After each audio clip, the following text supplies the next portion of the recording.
Hey everyone, Anex here after a rewatch of Season 1 of The Legend of Korra.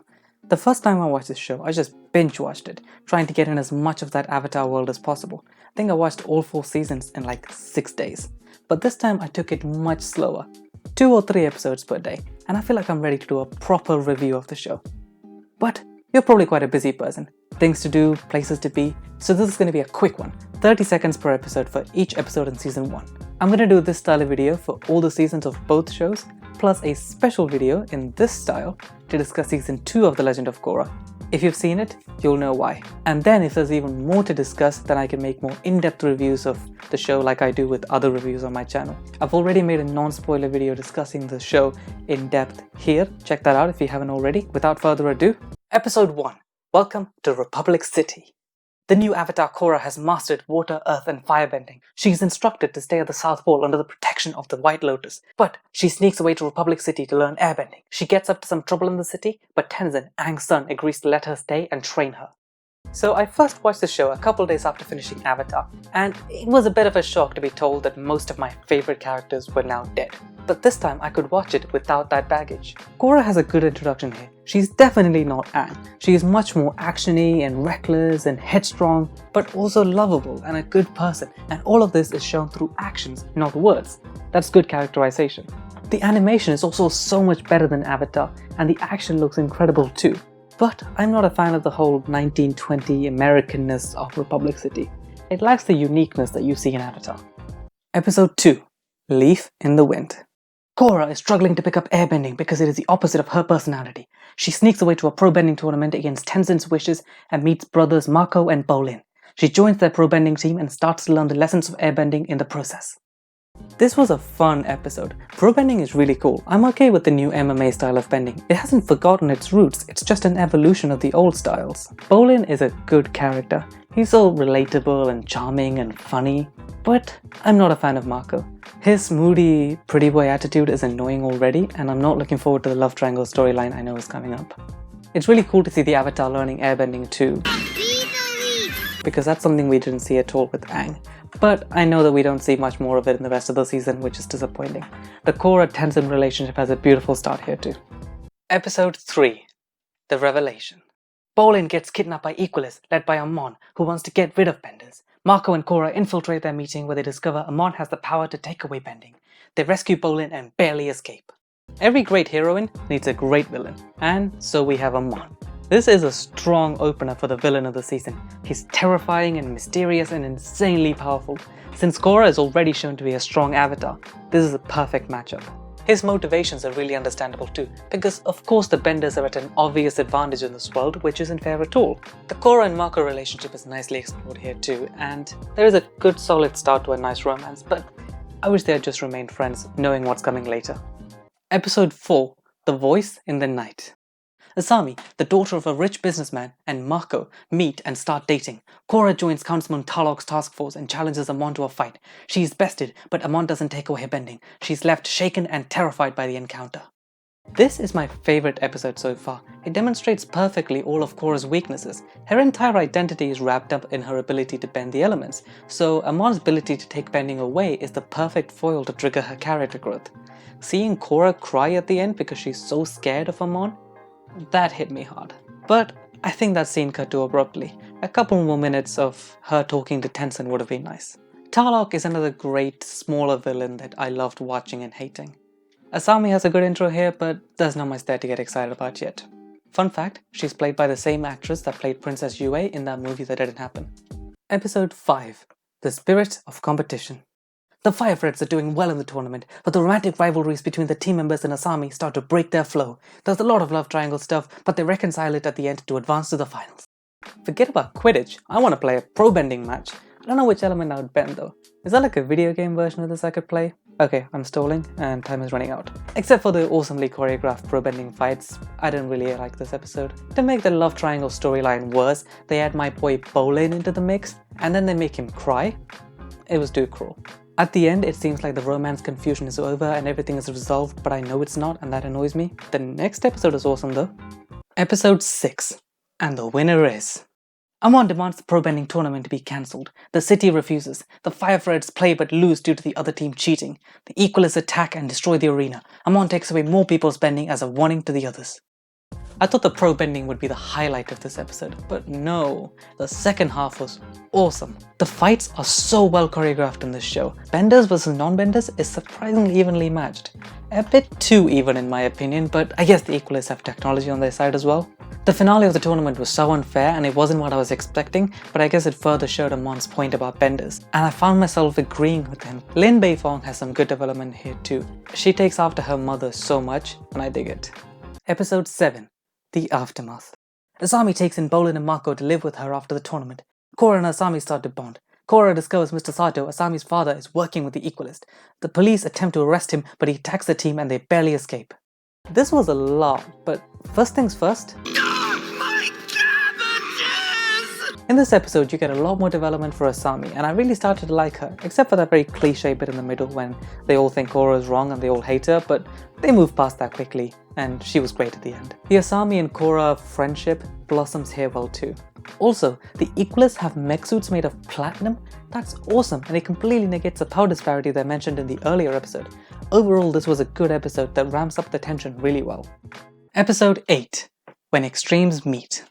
The newly formed Team Avatar work to protect the city, but it brings them to conflict with Tarlok. He arrests the team members when KORRA tries to free the non-benders arrested for no reason. KORRA goes to fight him, but he bloodbends her and kidnaps her away. This was a good episode. I loved the new Team Avatar, but the car is a definite downgrade from Appa.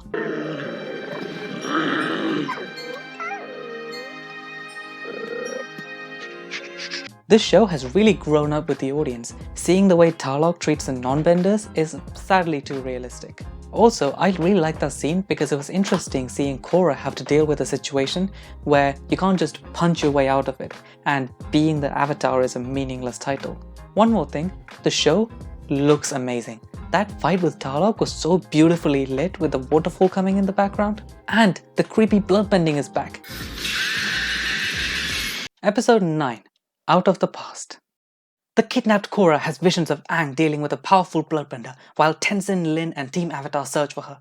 Tarlok gets discovered and Amon takes away his bloodbending. KORRA escapes and gets back to the team. Older Toph, Sokka and Aang in one episode? How great is that? The flashback scenes were so much fun. A startling change in KORRA that stuck out to me was her running away when Amon confronted her. Episode 1 KORRA would never have done that. Seeing her so scared of Amon makes me more scared of him. The love triangle raised its ugly head again in this episode, which I didn't appreciate. I don't blame Asami though, I get why she's jealous. It's all Marco's fault. I think I would have liked him a lot more if it wasn't for his involvement in this romance subplot. Episode 10. Turning the Tides. Amon starts a war in Republic City, captures all the council members, and takes control. He tries to get Tenzin and his family, but they fight off the Equalists. KORRA and the team go into hiding, while Tenzin escapes with his family. Lin is captured and gets her bending taken away. This was a tense episode with some awesome action and a few funny moments as well. But it was really just build up for the climax. And it feels like we missed an episode. There's sort of an abrupt jump in the tension between the last one and this one. The Asami-Mako relationship isn't actually a major part of this episode, thankfully. Also, watching those fights, I just realized Asami is clearly the most capable fighter in the whole team. She just takes out all those Equalists with her glove while the others just sort of stand around waving their arms. Except for Tenzin, he's awesome. I feel like I haven't talked about him enough. Episode 11. Skeletons in the Closet.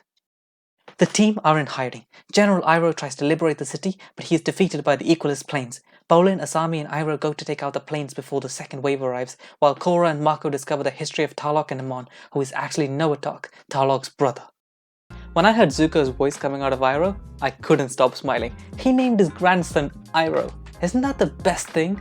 I was so pumped during that attack, and then so crushed by how well Amon planned ahead. I liked seeing more of KORRA's growth here, when she's trying to be patient and not attack immediately, which she could never do in episode 1. She's not the best at it yet, but she's trying. The Tarlok-Noatok story is the saddest thing I've ever heard. It's a powerful origin story for a villain. Their relationship is also such a nice juxtaposition to the Mako-Bolin brother relationship. Episode 12. Endgame. KORRA accuses Amon of being a bloodbender at the rally, but he tricks people by showing a fake burn scar. He's about to take away Tenzin and family's airbending, but KORRA and Mako rescues them. Amon captures the two of them and takes away KORRA's bending. Iroh, Bolin and Asami reach the airship base and destroy the planes. Mr. Sato tries to stop them, but Asami fights him and captures him. When Amon is about to take away Mako's bending, KORRA starts airbending and throws him into the water. Amon reveals himself to be a waterbender but escapes before they can capture him.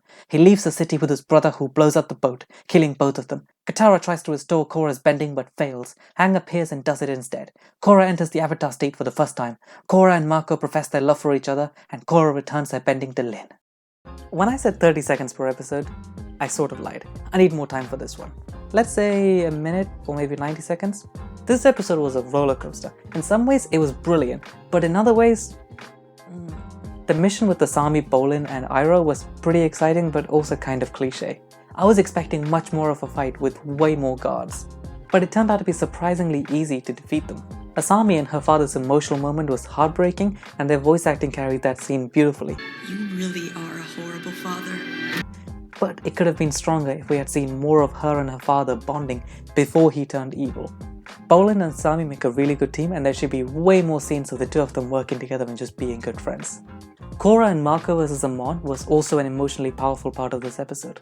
Bloodbending is even more horrifying in this show because they have those awful sound effects like bones breaking. When KORRA got her bending taken away, I was shook. The music and the voice acting makes that scene so powerful. And then KORRA starts airbending and I was confused. Why did she randomly start now? Did I miss something? It just seemed really convenient, and that's probably because we didn't get to see enough of KORRA doing any of the airbending training. So I didn't know what changed in that moment that allowed her to suddenly start airbending. Although I like that she uses airbending like other people use firebending, all punches and kicks, it's the exact opposite of Aang's way of airbending, which is more about dodging and evading. It fits way more with her personality to be used in an aggressive form of airbending. Amon's ending was brutal. After he gets exposed, which, by the way, waterproof makeup dude? Ever heard of the Kyoshi Warriors? When Tarlok blows to the boat, I was blown away. It was so heartbreaking and brutal. I wasn't expecting such a horrifyingly strong scene from the people who had to do this with Jet's death. Did Jet just die? You know, it was really unclear. The last thing is KORRA getting her bending back. In a purely story sense, I felt cheated. It seemed like there was no consequences for her actions in the end. Aang just shows up, says something vaguely spiritual and just gives back all her powers and makes her even more powerful? That's just so anticlimactic. But once I learned the behind the scenes, I could forgive that bit. See, the show was supposed to be only one season. In that case, the showrunners couldn't have ended this show on that note. It would have been way too tragic and I would have probably hated that. I think if they had known that this would be a multiple season show, they would have turned KORRA getting a bending back into part of the storyline for the next season. Rather than giving us the season 2 which they did, which we'll talk about that in a different video. And it's not even that bad in all honesty.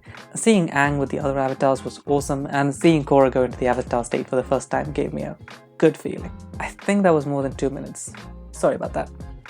Overall, this was a really good season. After my first watch, I thought it was okay but not that great. It's definitely improved on a rewatch. The stuff I liked before, I love even more now. The stuff I didn't like before, I've come to appreciate them a bit more. Except for the love triangle plot. That's a dumb plot idea that's just dragged on for too long. In the end, whatever negatives I have for this show, when KORRA was crying in that last episode, heartbroken after everything she lost, I really felt for her. Because KORRA is such a well-written character who you really fall in love with. Forget about the action, the music, the cinematography, the storyline, the villains. KORRA's character is the best thing about this whole show. No question. This video was meant to be a short review, but I couldn't stop myself rambling. Never mind. There will be more episodic reviews of the other seasons in the coming weeks as I continue my rewatch of the show, so make sure you subscribe to catch all of those. I will try to keep those to 30 seconds per episode, but I make no promises. In the meantime, like and share this video. Did I miss anything in this review of season 1 that you want to talk about? Let's do it in the comments. Till next week, see ya!